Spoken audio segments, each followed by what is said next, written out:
Hello नमस्कार दोस्तों, स्वागत है आप सभी का ड्रीम एग्जाम स्टडी प्लेटफॉर्म पर। दोस्तों आज हम इस वीडियो में देखने वाले हैं यूपी पुलिस री एग्जाम की दृष्टि से दोस्तों सामान्य अध्ययन का प्रैक्टिस सेट नंबर 7। इसमें दोस्तों 38 क्वेश्चन होंगे, जिसमें दोस्तों इतिहास, भूगोल, राज्य व्यवस्था, संविधान, static GK, current affair, Uttar Pradesh GK के क्वेश्चन होंगे। तो दोस्तों वीडियो को शुरू करने से पहले आपसे एक निवेदन है कि यदि आप चैनल पर नए हैं तो चैनल को सब्सक्राइब करना मत भूलिएगा। चलिए दोस्तों वीडियो को शुरू करते हैं। ये रहा दोस्तों पहला क्वेश्चन। ग्रैमी अवार्ड निम्नलिखित में से किस क्षेत्र में योगदान के लिए प्रदान किए जाते हैं? खेल के क्षेत्र में, साहित्य में, संगीत में या औषधि में? बताइए दोस्तों। जो ग्रैमी अवार्ड है दोस्तों, ये पहली बार यदि बात की जाए तो पहली बार कब प्रदान किए गए थे? पहली बार दोस्तों ये प्रदान किए गए थे 1958 में। कब प्रदान किए गए थे?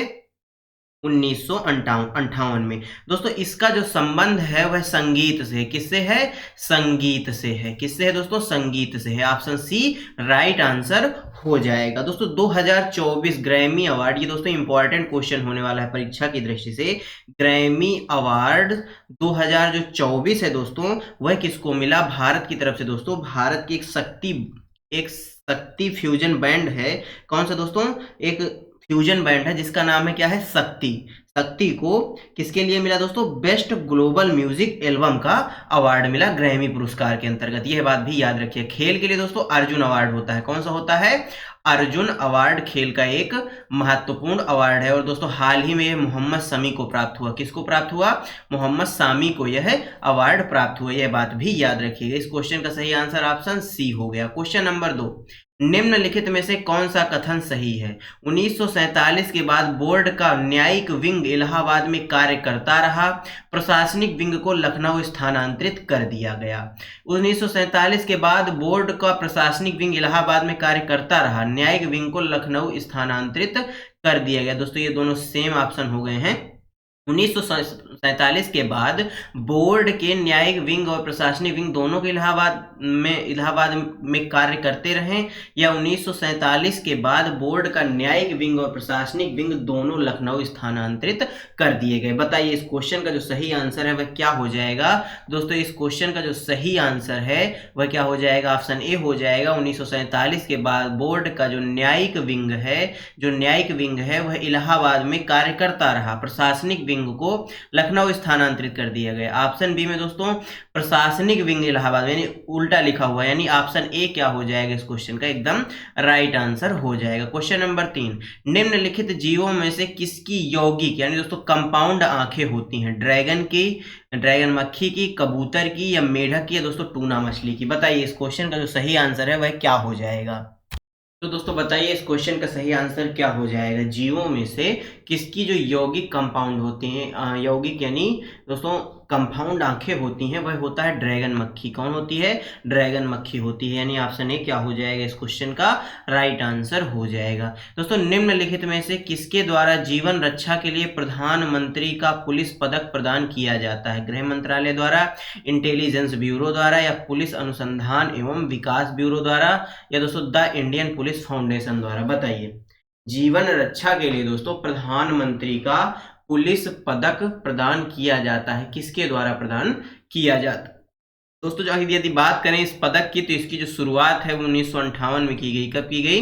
1958 में की गई। और यह किसके द्वारा प्रदान किया जाता है? यह गृह मंत्रालय के द्वारा प्रदान किया जाता है। दोस्तों सेना भी गृह मंत्रालय के अधीन काम करती है, यह बात आप सभी जानते ही होंगे। इस क्वेश्चन का सही आंसर ऑप्शन ए हो जाएगा। दोस्तों क्वेश्चन नंबर 5, निम्नलिखित में से कौन सी सेना जो भारत सरकार की महत्वपूर्ण एजेंसियों में से एक है, 1982 में वार्षिक कैलाश मानसरोवर यात्रा के सफल संचालन में शामिल होती रही है? असम राइफल्स, केंद्रीय रिजर्व पुलिस बल, या दोस्तों भारतीय तिब्बत सीमा पुलिस बल, या दोस्तों होमगार्ड? बताइए भारत की कौन सी जो महत्वपूर्ण एजेंसी है जो दोस्तों 1982 के वार्षिक जो कैलाश मानसरोवर यात्रा है उसके सफल संचालन में शामिल होती रही है, यानी सहयोग प्रदान करती रही है? तो वह है दोस्तों भारत तिब्बत सीमा पुलिस बल, यानी ITBP। ऑप्शन सी क्या हो जाएगा? करेक्ट आंसर हो जाएगा। क्वेश्चन नंबर 6, CRPF का निम्न में से वह कौन सा विशेष विंग है जो दो जो दंगों और दंगों जैसी स्थितियों से निपटने के लिए बनाया जाता है? केंद्रीय औद्योगिक सुरक्षा बल, राष्ट्रीय सुरक्षा गार्ड, एनएसजी से बोला जाता है, होम गार्ड है दोस्तों, rapid action force. Important question है दोस्तों।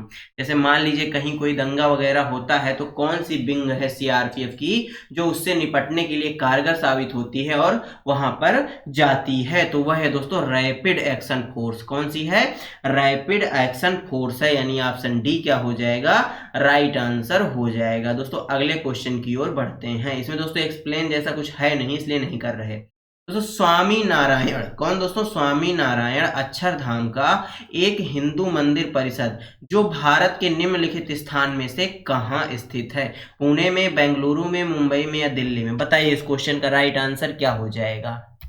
दोस्तों जो स्वामी नारायण अक्षरधाम मंदिर है ये दोस्तों गिनीज बुक वर्ल्ड रिकॉर्ड में इसका नाम भी है। किसमें दोस्तों? जो गिनीज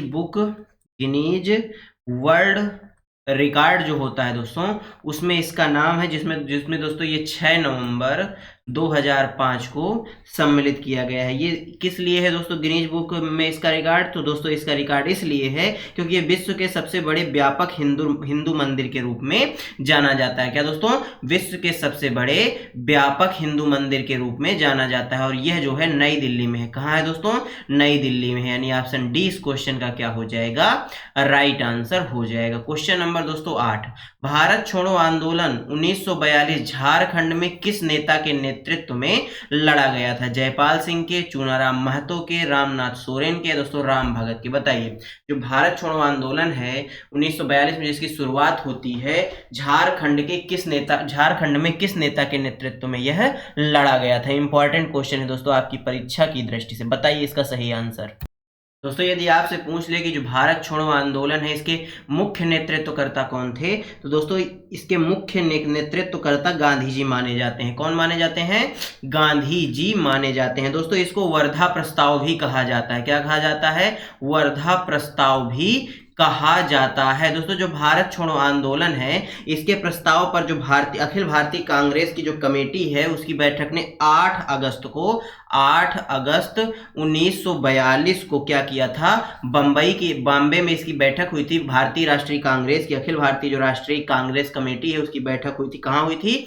बंबई में हुई थी। वहां पर इसका भारत छोड़ो आंदोलन का जो प्रस्ताव है वह पारित किया गया था। कब किया गया था? 1942 में किया गया था। इसमें पूछा है दोस्तों झारखंड में किस नेता ने इसका नेतृत्व किया था? तो दोस्तों चूनाराम महतो जी ने इसका नेतृत्व कहां किया था? झारखंड में किया था। ऑप्शन बी क्या हो जाएगा? राइट आंसर हो जाएगा। क्वेश्चन नंबर 9, भारत की निम्नलिखित नदियों में से किसका नाम संस्कृत शब्द लवड़ावरी से लिया गया है जिसका अर्थ है नमकीन नदी? चंबल नदी, बनास नदी, माही नदी या लूड़ी नदी? बताइए इस क्वेश्चन का सही आंसर आपके हिसाब से क्या हो जाएगा? ये दोस्तों जियोग्राफी का क्वेश्चन है, इंडियन जियोग्राफी का क्वेश्चन है कि भारत की निम्नलिखित नदियों में से इसका जो नाम है वह संस्कृत शब्द लवड़ावरी से लिया गया है जिसका अर्थ क्या होता है दोस्तों? जिसका जो अर्थ बताया गया है वह बताया गया है नमकीन नदी। क्या बताया गया है दोस्तों? नमकीन नदी बताया गया है। बताइए इस क्वेश्चन का जो सही आंसर है आपके हिसाब से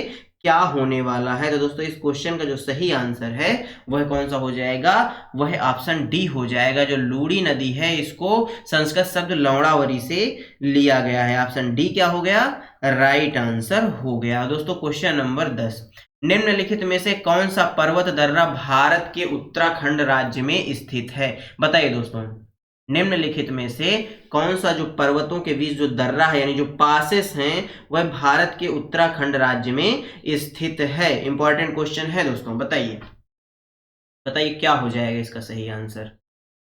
कौन सा दर्रा है जो उत्तराखंड राज्य में स्थित है? बताइए दोस्तों, बताइए क्या हो जाएगा इसका सही आंसर आपके हिसाब से?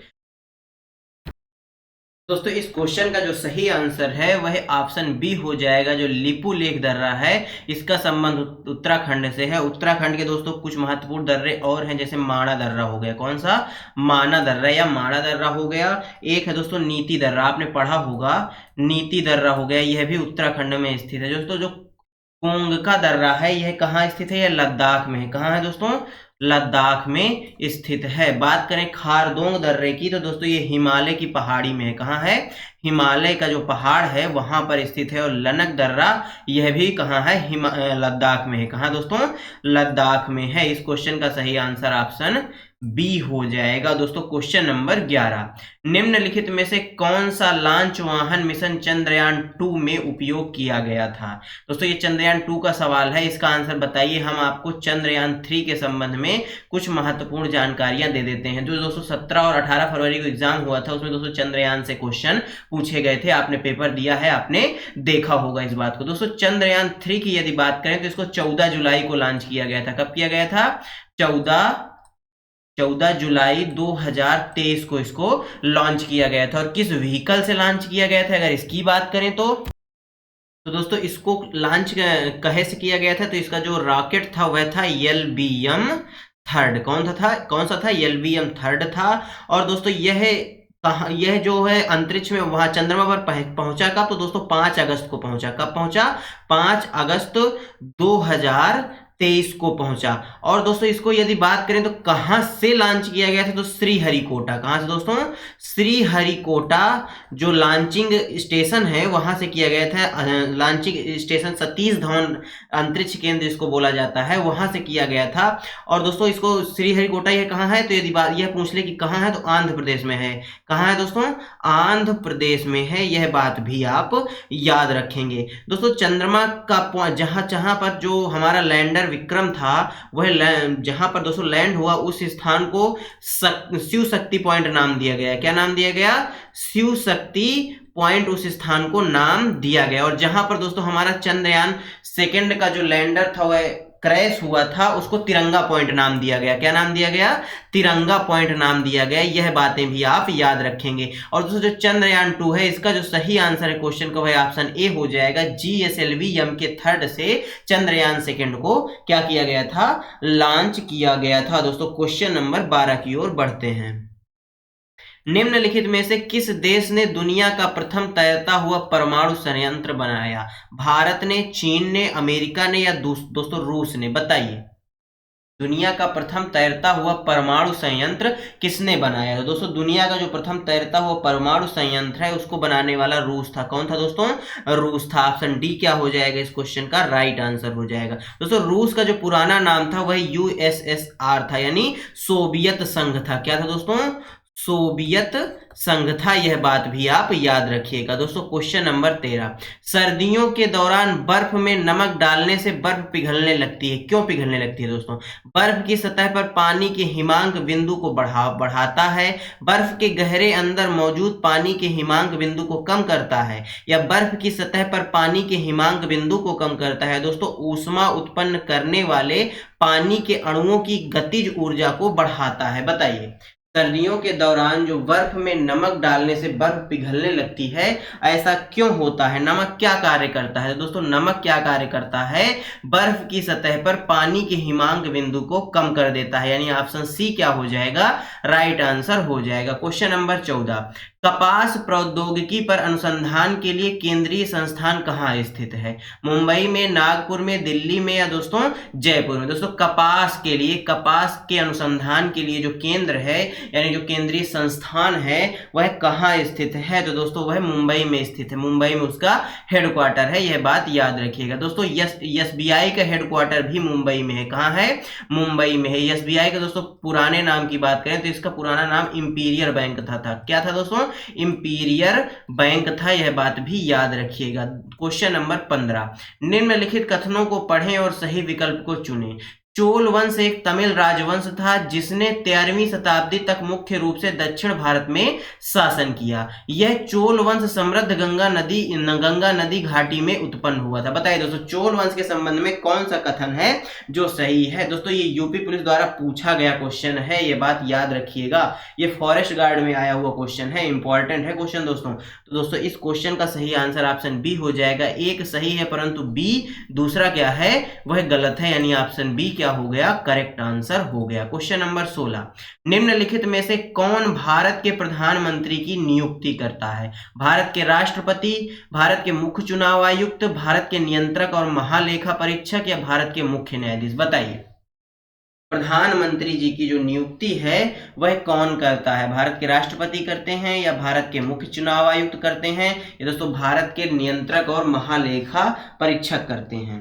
तो दोस्तों भारत के जो पीएम होते हैं उनकी नियुक्त राष्ट्रपति जी करते हैं। कौन करते हैं? राष्ट्रपति जी करते हैं। राष्ट्रपति को शपथ कौन दिलाता है? तो दोस्तों सीजीआई दिलाते हैं। भारत के मुख्य न्यायाधीश यानी चीफ जस्टिस दिलाते हैं। और भारत के मुख्य न्यायाधीश जी को यदि बात करें तो शपथ कौन दिलाता है? तो राष्ट्रपति दिलाते हैं। यह बात भी याद रखिए। वर्तमान में दोस्तों जो मुख्य चुनाव आयुक्त हैं हमारे, वह कौन है? तो वह दोस्तों मुख्य चुनाव आयुक्त कौन है? चीफ इलेक्शन कमिश्नर कौन है दोस्तों? राजीव कुमार है। कौन है दोस्तों?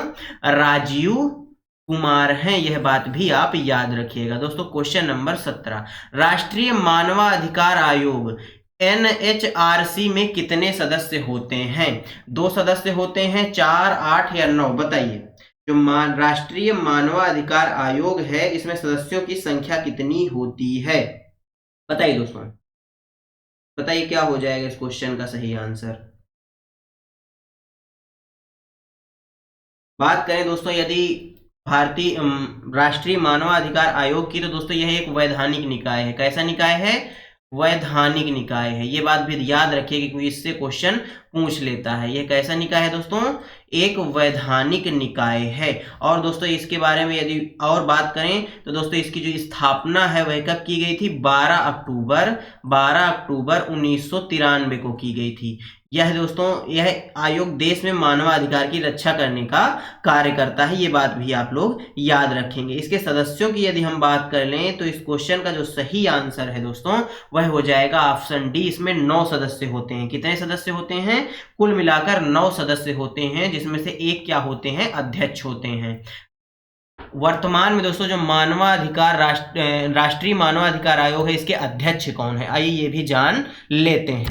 तो वर्तमान में दोस्तों इसके अध्यक्ष कौन है? तो इसके अध्यक्ष हैं जस्टिस अरुण कुमार मिश्रा। कौन है दोस्तों? जस्टिस अरुण कुमार मिश्रा जी इसके क्या हैं? अध्यक्ष हैं, जिनकी नियुक्ति दोस्तों 2 जून को हुई थी। कब हुई थी? 2 जून 2021 को हुई थी। यह बात भी याद रखिएगा। क्वेश्चन नंबर 18, प्रशासनिक सुविधा के लिए उत्तर प्रदेश राज्य में कितने मंडल मौजूद हैं? 18, 22, 28 या 14? दोस्तों आर्थिक अनुभाग कितने हैं यदि पूछ ले तो 4 हैं। कौन कौन से हैं दोस्तों?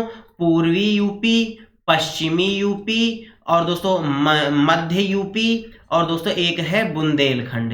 ये बात भी आप याद रखेंगे। इस क्वेश्चन का सही आंसर ऑप्शन ए हो जाएगा। उत्तर प्रदेश के कुल 18 मंडल हैं। उत्तर प्रदेश में यदि जिलों की संख्या की बात कर ले तो दोस्तों उत्तर प्रदेश में जिलों की संख्या 75 है। ये बात आप सभी लोग अच्छी तरीके से जानते हैं। दोस्तों यूपी में यदि लोकसभा सीटों की बात कर ली जाए, अब चुनाव आ रहा है इसलिए दोस्तों इस पर चर्चा करना आवश्यक है। लोकसभा की सीटों की बात की जाए तो 80 है।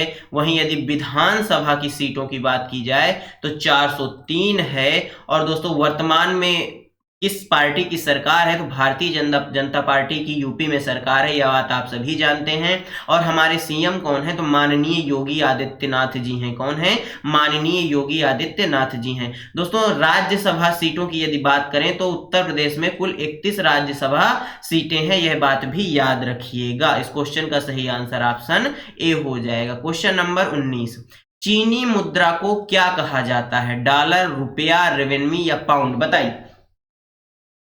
जो चीन की मुद्रा है उसको क्या कहा जाता है? बताइए। चीन की जो मुद्रा है उसको क्या कहा जाता है? चीन की राजधानी की बात करें तो बीजिंग है। क्या है दोस्तों? बीजिंग है चीन की राजधानी। डॉलर कहाँ होता है दोस्तों? यूएसए का चलता है। रुपया अपने प्यारे भारत में चलता है। दोस्तों पाउंड कहाँ का है? ब्रिटेन का है। कहाँ दोस्तों?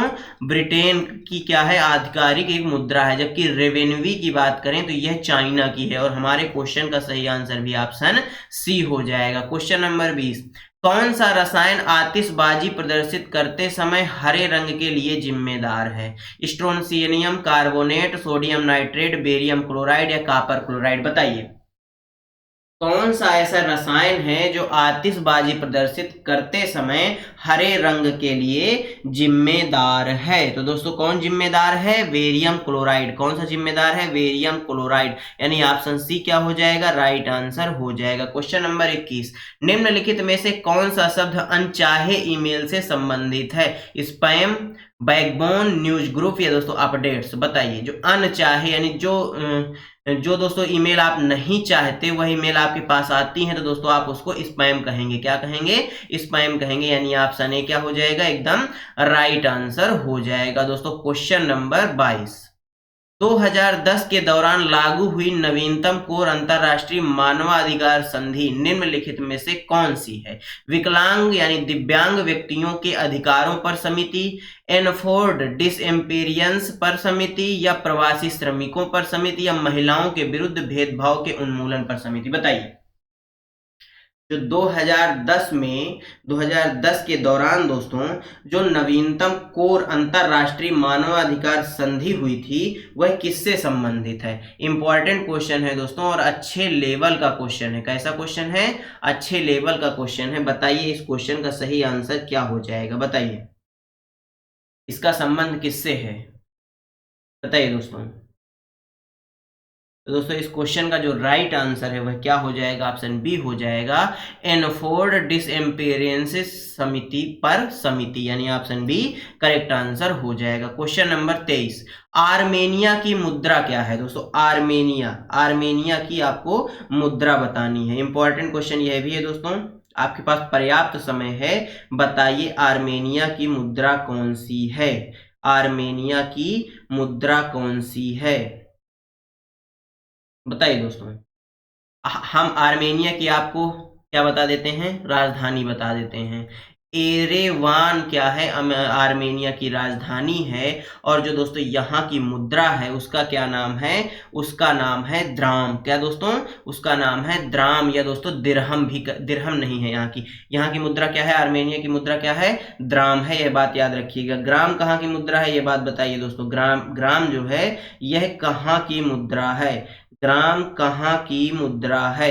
दोस्तों जो ग्राम है यह कहाँ की मुद्रा है? दोस्तों जो ग्राम है यह बताइए कहाँ की मुद्रा है? इस क्वेश्चन का सही आंसर तो ऑप्शन ए हो जाएगा, ग्राम कहाँ की मुद्रा है? बताइए दोस्तों। बांग्लादेश की मुद्रा की बात करें तो दोस्तों टका है। क्या है दोस्तों? टका बांग्लादेश की मुद्रा है। ग्राम कहाँ की मुद्रा है ये आप हमें कमेंट बॉक्स में बताएंगे। दोस्तों क्वेश्चन नंबर 24, भारत ने वस्तु एवं सेवा कर यानी जीएसटी के दोहरे मॉडल को किस देश से चुना है? दोस्तों जीएसटी की बात करें तो यह दोस्तों कब लागू हुई? 1 जुलाई। कब दोस्तों? 1 जुलाई 2017 को यह लागू होता है। दोस्तों जो जीएसटी है यह समवर्ती सूची पर टैक्स है। किस पर दोस्तों? समवर्ती सूची पर टैक्स है। यह बात भी याद रखिएगा। और दोस्तों जो जीएसटी का मॉडल है ये हमने कहां से लिया था? यह कनाडा से लिया था। कहां से लिया था? कनाडा से लिया था। ऑप्शन बी क्या हो जाएगा? राइट आंसर हो जाएगा। निम्न में से किस तारीख को अंतरराष्ट्रीय शांति दिवस के रूप में मनाया जाता है? 15 सितंबर, 21 सितंबर, 2 सितंबर या दोस्तों 28 सितंबर। बताइए अंतरराष्ट्रीय शांति दिवस के रूप में किस तारीख को मनाया जाता है? यह भी एक इंपॉर्टेंट क्वेश्चन है। बताइए दोस्तों अंतरराष्ट्रीय शांति दिवस के रूप में किस तारीख को मनाया जाता है? तो दोस्तों 21 सितंबर को मनाया जाता है। कब मनाया जाता है? 21 सितंबर को मनाया जाता है। यानी ऑप्शन बी इस क्वेश्चन का क्या हो जाएगा? एकदम राइट आंसर हो जाएगा। इसका जो उद्देश्य है दोस्तों, इसका जो उद्देश्य है वह मात्र इतना सा था कि शांति व अहिंसा स्थापित करना, विश्व भर में मिलकर दोस्तों शांति की स्थापना करना, यह इसका क्या था? इसका मुख्य उद्देश्य अंतरराष्ट्रीय शांति स्थापित करना है। जो अंतरराष्ट्रीय शांति दिवस है दोस्तों, इसकी जो संकल्पना है, इसकी जो स्थापना है 1981 में की गई थी। कब की गई थी? 1981 में की गई थी। और पहली बार यह 1982 में मनाया गया। कब मनाया गया? 1982 में मनाया गया। इसलिए याद रखिएगा। आइए आगे बढ़ते हैं। चकबंदी से आपका क्या अभिप्राय है? भूमि का एकीकरण, संपत्ति का एकीकरण, परिवार का एकीकरण या दोस्तों कर का समेकलन? बताइए। समेकन दोस्तों चकबंदी शब्द आपने खूब सुना होगा गांवों में। तो इसमें क्या होता है दोस्तों, यदि किसी चकबंदी होती है और किसी व्यक्ति की जमीन जो है अलग अलग जगहों पर है, तो वो उस भूमि का एकीकरण यानी एक स्थान पर अपनी जमीन को प्राप्त कर सकता है। यानी ऑप्शन ए क्या हो जाएगा इस क्वेश्चन का, एकदम राइट आंसर हो जाएगा। दोस्तों क्वेश्चन नंबर 27, अंगूर की खेती को आमतौर पर क्या कहा जाता है? सेरीकल्चर कहा जाता है, एवी कल्चर कहा जाता है, मोरी कल्चर कहा जाता है, या दोस्तों बीटी कल्चर कहा जाता है? बताइए, अंगूर की खेती को आमतौर पर क्या कहा जाता है? बताइए दोस्तों, अंगूर की खेती को आमतौर पर क्या कहा जाता है? दोस्तों बीटी कल्चर, अंगूर की जो खेती है उसको बीटी कल्चर कहा जाता है। यदि हॉर्टिकल्चर आपसे पूछ ले, हॉर्टिकल्चर पूछ ले, तो दोस्तों ये सब्जियों और फलों के उत्पादन को कहा जाता है। किसको दोस्तों? सब्जियों व जो फल हैं उनके उत्पादन को हॉर्टिकल्चर कहा जाता है। इस क्वेश्चन का जो सही आंसर है दोस्तों वह क्या हो गया, ऑप्शन डी हो गया, जो दोस्तों अंगूर की खेती के उत्पादन के लिए उसका उपयोग किया जाता है। दोस्तों हॉर्टिकल्चर मैंने आपको बता दिया, ये परीक्षा की दृष्टि से अत्यंत उपयोगी था। दोस्तों सेरीकल्चर ये भी महत्वपूर्ण है। इसको दोस्तों इसको रेशम कीट से संबंधित है। किससे दोस्तों? रेशम उत्पादन से संबंधित है। कौन सा? सेरीकल्चर। दोस्तों बात करें एपी कल्चर की, एवी नहीं है, एपी कल्चर की बात करें तो एपी कल्चर का संबंध दोस्तों मधुमक्खी पालन से है या शहद के उत्पादन से है, यह बात भी याद रखिएगा। इस क्वेश्चन का सही आंसर ऑप्शन डी हो गया। क्वेश्चन नंबर 28, भारत में निम्नलिखित में से कौन सा कार्य वर्ष 1831 में राजस्व परिषद उत्तर प्रदेश द्वारा संपन्न किया जाता था, जिसे 1932 से 35 के दौरान हटा दिया गया था? किराया वसूली, राजस्व वसूली और वसूली कर्मचारियों पर नियंत्रण, राजस्व कानून का प्रशासन, या दोस्तों कोर्ट ऑफ वार्ड से संबंधित कार्य, या बंदोबस्ती संचालन? बताइए दोस्तों, अंग्रेजों के जमाने का क्वेश्चन है। 1831 में राजस्व परिषद उत्तर प्रदेश द्वारा संपन्न किया जाता है, जिसे 1932 से 1935 के दौरान क्या किया गया? हटा दिया गया। दोस्तों वीर तुम बढ़े चलो, धीर तुम बढ़े चलो, सामने पहाड़ हो बगल से निकल चलो। दोस्तों हर बात में पहाड़ नहीं चढ़ना चाहिए। यदि साइड से रास्ता है तो आप आराम से निकल सकते हैं। इस क्वेश्चन का जो सही आंसर हो जाएगा ऑप्शन सी हो जाएगा, कोर्ट ऑफ वार्ड से यह संबंधित कार्य है। क्वेश्चन नंबर 29, भारत के निम्नलिखित में से किन स्थानों के बीच महात्मा गांधी के नेतृत्व में अंग्रेजों के विरुद्ध नमक मार्च आयोजित किया गया था? भावनगर से दांडी, जूनागढ़ से दांडी, राजकोट से दांडी, अहमदाबाद से दांडी? दोस्तों इसको दांडी यात्रा भी कहा जाता है, यह बात भी याद रखिएगा। यह दोस्तों साबरमती आश्रम से शुरू हुई थी। कहां से? साबरमती आश्रम अहमदाबाद से शुरू हुई थी और दोस्तों समुद्र तट दांडी तक गई थी। इस क्वेश्चन का सही आंसर अहमदाबाद से दांडी हो जाएगा, यानी ऑप्शन डी क्या हो जाएगा इस क्वेश्चन का करेक्ट आंसर हो जाएगा। क्वेश्चन नंबर 30 दोस्तों ये है उसका क्वेश्चन करंट अफेयर का, हाल ही में वैश्विक खसरा और रुबेला चैंपियन पुरस्कार किसको प्राप्त हुआ? बताइए दोस्तों, हाल ही में जो विश्व वैश्विक खसरा और रुबेला चैंपियन पुरस्कार है वह किसको प्रदान किया गया? दोस्तों भारत को प्रदान किया गया, अमेरिका को प्रदान किया गया, चीन को प्रदान किया गया, या दोस्तों नेपाल को प्रदान किया गया? तो दोस्तों यह किसको प्रदान किया गया? यह भारत को प्रदान किया गया। किसको प्रदान किया गया? भारत को प्रदान किया गया। और भारत के स्वास्थ्य मंत्रालय को, किसको? स्वास्थ्य मंत्रालय को प्रदान किया गया। वर्तमान में स्वास्थ्य मंत्री कौन है? तो मनसुख मंडाविया हैं। कौन है? मनसुख मंडाविया, यानी जिनके मन में सुख है, श्री मनसुख मंडाविया साहब क्या हैं? वर्तमान में स्वास्थ्य मंत्री हैं। यह बात याद रखिएगा। ऑप्शन ए क्या हो जाएगा? राइट आंसर हो जाएगा। दोस्तों जो भारत की यदि बात करें तो भारत 2014 में पोलियो मुक्त हो चुका है। किससे दोस्तों? पोलियो मुक्त हो चुका है और इसका सर्टिफिकेट WHO ने प्रदान किया है। किसने प्रदान किया है? WHO ने प्रदान किया है। WHO किसी बीमारी से मुक्त तब घोषित करता है जब लगातार 3 साल तक उस बीमारी का कोई भी केस उस देश में नहीं मिलता है। यह बात याद रखिएगा। ऑप्शन ए क्या हो गया? राइट आंसर हो गया। क्वेश्चन नंबर 31, हाल ही में चर्चा में रही हेविस्योर वैक्सीन का संबंध किस बीमारी से? हेपेटाइटिस, मलेरिया, सर्वाइकल कैंसर, या दोस्तों मियादी बुखार? बताइए दोस्तों, सर्वाइकल कैंसर की वैक्सीन कौन सी है? सर्वावैक्स है। कौन सी दोस्तों? सर्वावैक्स वैक्स है और इसको बनाने वाला कौन है? सीरम इंस्टीट्यूट है। कौन है दोस्तों?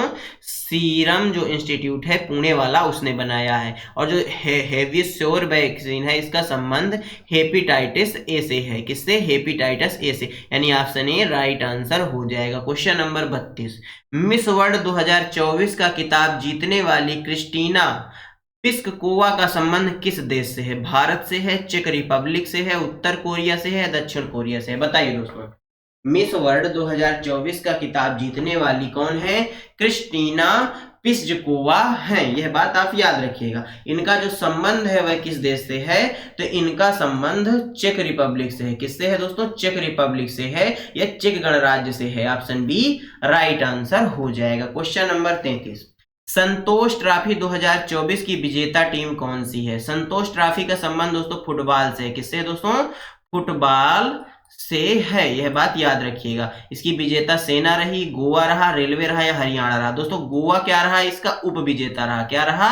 उप विजेता रहा। यह बात याद रखिएगा। और सेना इस संतोष ट्रॉफी की विजेता रही। ऑप्शन ए राइट आंसर हो जाएगा। क्वेश्चन नंबर 34, भारतीय संविधान के अनुच्छेद 5 से 11 निम्नलिखित में से किस पहलू से संबंधित है? भारत की नागरिकता, भारत में भाषाएं, भारतीय राज्यों की सीमाएं, दोस्तों बच्चों के लिए शिक्षा? बताइए। भारतीय संविधान के अनुच्छेद 5 से 11 निम्नलिखित में से किस पहलू से संबंधित है? दोस्तों भारत में भाषाएं, भाषा किस अनुसूची में है? तो दोस्तों भारत के संविधान में जो भाषा है वह अनुसूची 8 में है। किस में है? 8 में है। वर्तमान में अनुसूची 8 में कुल कितनी भाषाएं हैं? 22 भाषाएं हैं। यह बात याद रखिएगा। और अनुच्छेद 5 से 11 किससे संबंधित है? नागरिकता से संबंधित है। ऑप्शन ए राइट आंसर हो जाएगा। क्वेश्चन नंबर 35, भारतीय संविधान का अनुच्छेद 300A निम्नलिखित में से किसकी गारंटी देता है? कोई भी व्यक्ति शिक्षा से वंचित नहीं रहेगा, किसी भी व्यक्ति को उसके वैवाहिक अधिकारों से वंचित नहीं किया जाएगा, किसी भी व्यक्ति को उसकी संपत्ति से वंचित नहीं किया जाएगा, किसी भी व्यक्ति को उसकी निजता से वंचित नहीं किया जाएगा। बताइए अनुच्छेद 300A किससे संबंधित है? दोस्तों अनुच्छेद 300A यह संपत्ति के अधिकार से संबंधित है। जो संपत्ति का अधिकार था दोस्तों, पहले हमारा मौलिक अधिकार था, फिर क्या होता है? फिर संविधान संशोधन द्वारा संपत्ति के अधिकार को विधिक अधिकार बना दिया जाता है और इसको अनुच्छेद 300A में समाहित कर दिया जाता है। तो इस क्वेश्चन का सही आंसर ऑप्शन सी हो जाएगा, किसी भी व्यक्ति को उसकी संपत्ति से वंचित नहीं किया जाएगा। क्वेश्चन नंबर 36, भारतीय संविधान का अनुच्छेद 324 से 329 निम्नलिखित में से किस पहलू से संबंधित है? चुनाव से, अल्पसंख्यकों की सुरक्षा से, पंचायत से, या दोस्तों राज्यपाल की शक्तियों से? बताइए इस क्वेश्चन का सही आंसर क्या हो जाएगा। जो भारतीय संविधान का अनुच्छेद है वह किससे संबंधित है? बताइए दोस्तों। दोस्तों जो अनुच्छेद 324 है, आइए जान लेते हैं थोड़ा थोड़ा। यह दोस्तों चुनाव का अधीक्षण, निर्देशन और नियंत्रण चुनाव की निहित होना, क्या दोस्तों? चुनाव के अधीक्षण और निर्देशन से संबंधित है अनुच्छेद 324। 325 किससे संबंधित है? व्यक्ति को धर्म, जाति, नस्ल या लिंग के आधार पर शामिल होने का, विशेष मतदाता सूची में शामिल होने का दावा से संबंधित है। दोस्तों लोकसभा और राज्यसभा की विधानसभाओं के चुनाव वयस्क मताधिकार के आधार पर होने चाहिए। यह बात किसमें लिखी है? 326 में लिखी है। 327 में क्या लिखा है? विधायिका के चुनावों के संबंध में प्रावधान करने की जो शक्ति है वह संसद के पास है। किसके पास है? संसद के पास है। 328 में क्या लिखा है? किसी राज्य के विधानमंडल को ऐसे विधानमंडल के चुनावों के संबंध में प्रावधान करने की शक्ति दी गई है। और 329 की बात करें तो यहाँ चुनावी मामलों में अदालत के हस्तक्षेप पर रोक लगाई गई है 329 में। किसमें दोस्तों? 329 में। यानी पूरा का पूरा यह चुनाव से संबंधित है 324 से 329 तक। दोस्तों national stock exchange of India यानी NSE का मुख्य कार्यालय किस शहर में स्थित है? कोलकाता, मुंबई, नई दिल्ली या मद्रास में? बताइए। तो दोस्तों इसका जो मुख्य कार्यालय है वह मुंबई में स्थित है। ऑप्शन बी राइट आंसर हो जाएगा। क्वेश्चन नंबर दोस्तों 38, निम्नलिखित में से कौन सा सकल घरेलू उत्पाद से संबंधित है? इस्तेमाल किए गए सामानों की बिक्री, वस्तु विनिमय और सेवाएं, अंतिम माल बिक्री या अंतरण उदायगी? बताइए दोस्तों। सकल घरेलू उत्पाद यानी दोस्तों GDP, क्या दोस्तों? इसको जीडीपी शॉर्ट में बोला जाता है। यानी इस क्वेश्चन का सही आंसर भी ऑप्शन सी हो जाएगा। जो अंतिम माल बिक्री है उसका संबंध सकल घरेलू उत्पाद से नहीं है।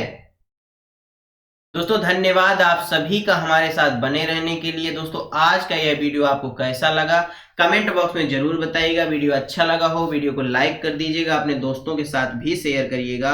और दोस्तों यदि आप चैनल पर नए हैं तो सब्सक्राइब करना मत भूलिएगा, आपको यहाँ पर ऐसा कंटेंट मिलता रहेगा। और दोस्तों जल्द ही हम टॉपिक वाइज आपका जो जीके जीएस है उसको शुरू करने वाले हैं। जो सामान्य अध्ययन है जनरल स्टडी है इसको जल्द ही हम टॉपिक टू टॉपिक शुरू करेंगे, जिसको दोस्तों क्वेश्चन के माध्यम से ही हम समझेंगे। चलिए मिलते हैं आपसे अगले वीडियो में, तब तक के लिए जय हिंद जय भारत। अपना और अपनों का ख्याल रखिए, सभी का सम्मान करिए। धन्यवाद दोस्तों।